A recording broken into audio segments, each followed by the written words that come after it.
So I made a video a while ago and men over 50 were commenting the type of women that they were interested in dating. And I've compiled a list, which is kind of interesting. And I'm sure women do the same thing, but men, you contradict each other quite a bit.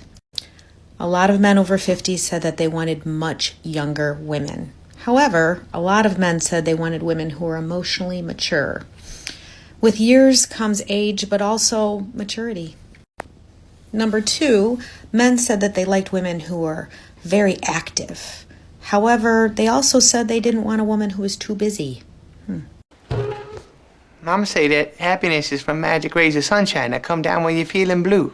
With years comes age, but also maturity. That is not true for every case. Fam, don't get it twisted. I'm not trying to argue with a statistically insignificant minority. Well, if you're not, then why start off that way, you dumb gorilla? Glad you asked. One key thing that the bulk of men say they find in common when dating older women is they don't display emotional maturity, i.e., they act as if they are still dating in their teen years. Older men who date younger women guide them to emotional maturity. Oh, that's what the post-wall female boo squad would call grooming, as they try to sabotage their younger competition. Also, this grand elder queen conflated the meaning of active. What men mean is they don't want a couch potato. That has nothing to do with work.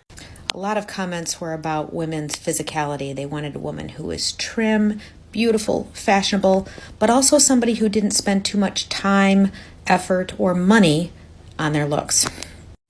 There were a lot of comments about women being independent, I think specifically financially independent.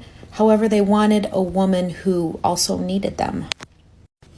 And also they wanted a woman who was spontaneous and fun, yet consistent.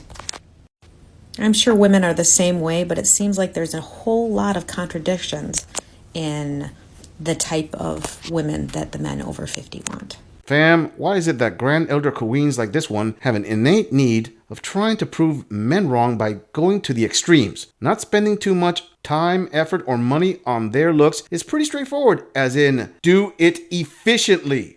90% plus of my male viewers understood that clearly. Women don't get that concept because in most of their imaginations, it's not possible to look great without spending a fortune. Finances, independent versus traditional. That's a coin toss and probably a subject for another video. That last point she made was a total reach. I.e., it's basically what women demand from men. But if men want something similar, it's a contradiction. That's like a woman demanding you bring her an ice cream cone with sprinkles and then claims you are too much when you ask her for the same thing. Moving on. This is 59. Yeah, I know. Ladies, help me out. Dating at 59? Should it be this difficult? Should it be this many games? Non-committal, not serious? Just tell me you want to hit it and go. Let that be my choice. Or is it that we are dealing with black men that just can't decide what they want to do? When I say it's difficult, I'm getting more men trying to holler at me that are my son's age, 35, or my daughter's age, 38. Ladies, help me out. Those who are 50 and over. I can't be the only one having this issue. Just tell me you want to hit it and go. Let that be my choice. What, queen? It's not your choice now? Ladies, I have got to say it. Stop the bullcrap. Men know that it will always be your choice. The difference is that 98% of you all require this little semi-courting dance we call dating before you give the green light. If being 100% with women actually worked, all men would be upfront with queens. And to this queen who had to take a shot at the black men that can't decide what they want to do. well there. How about you pump your brakes? Take a deep breath and realize that if you are a woman dating in her late 50s, the problem isn't the dating market, the problem is you. Obviously, she is complaining that younger men are the ones hitting her up, i.e., young hunters looking for target practice. This grand elder queen more than likely wants an established HVM of her community. Queen, that's the equivalent of hunting a wild adult lion using a BB gun. Possible? Yes. Probable? No. Ladies, let me put it this way. Why would Tyrese Gibson, at this stage in his career, want to commit a large portion of his fortune for a sandy ancient desert when he can get a sandy young tropical beach? Moving on. Hi everybody, this is Kelly. I'm relatively new to this over 50 dating world after being married for 23 years.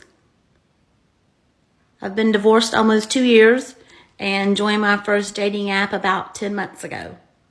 So I just wanted to share some of my thoughts on things I've read and things I've seen on the apps over the last 10 months. And from my perspective, this is the perspective of a young 50-something-year-old woman, Southern girl, financially independent and secure on my own, not needing to be saved, wanting to meet somebody I like for who they are, and hoping to meet a Southern boy with a touch of country in him who has his stuff together too.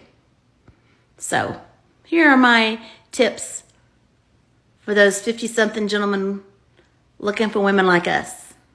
She's going to sink, Captain.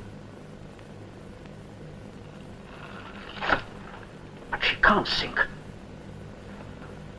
She's unsinkable. Fam, I don't mean to sound cruel here, but her starting off saying, Young 50-something-year-old woman. that pretty much set the stage for SMV delusion. On top of that, claiming to be independent and not needing to be saved. Well, ladies, let me be honest. These type of women, although financially stable, usually have the hardest time dating because in their minds, they think, I want a guy who's on my level. and men her age making good money do not find what she has to offer other than her looks attractive, especially when they can date younger women. In other words, her tips for those 50-something gentlemen who are looking for women like her will apply to less than 1% of that pool of available men. That's like trying to sell candy canes to a room full of diabetics. No, Colleen, you need to go the sugar-free route if you want to make good sales. Number 1, do not put on your dating app that your guilty pleasures are soft sheets and gummy bears. We all love soft sheets and gummy bears. But when a male puts that on his profile, it brings your testosterone level down about 50 notches. Number 2, when you first start conversing with a lady, have some general conversation with her. The very first question out of your mouth should not be, are you a good kisser or will I have to teach you? Tip 3, your primary profile picture should not be a picture of you holding your cat, standing next to your cat's very elaborate condo tower that is taller than you are. And the next tip, when you're first chatting with the lady, before you've even spoken on the phone or met her, do not inform her that the first time you meet, if you go out on a date, she will need to let you know in advance of that first date whether or not you need to take your little blue pill. I think that is a little bit presumptuous for that early in the conversation. Anyway, I hope these tips help, and I'll be back to give you some more. Cheers.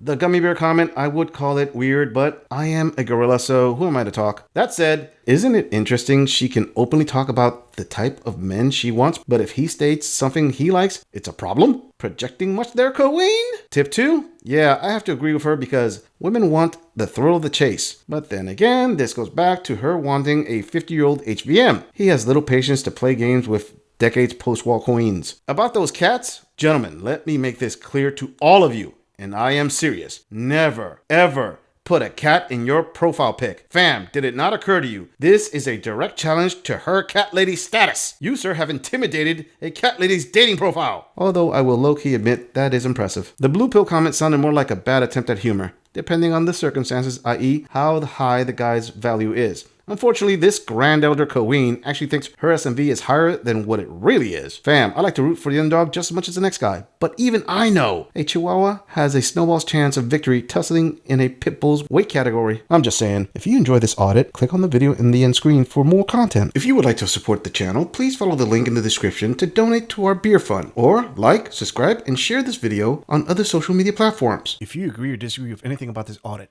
please let us know in the comments. I'm going to leave this audit right here. I'll see all of you in the next episode.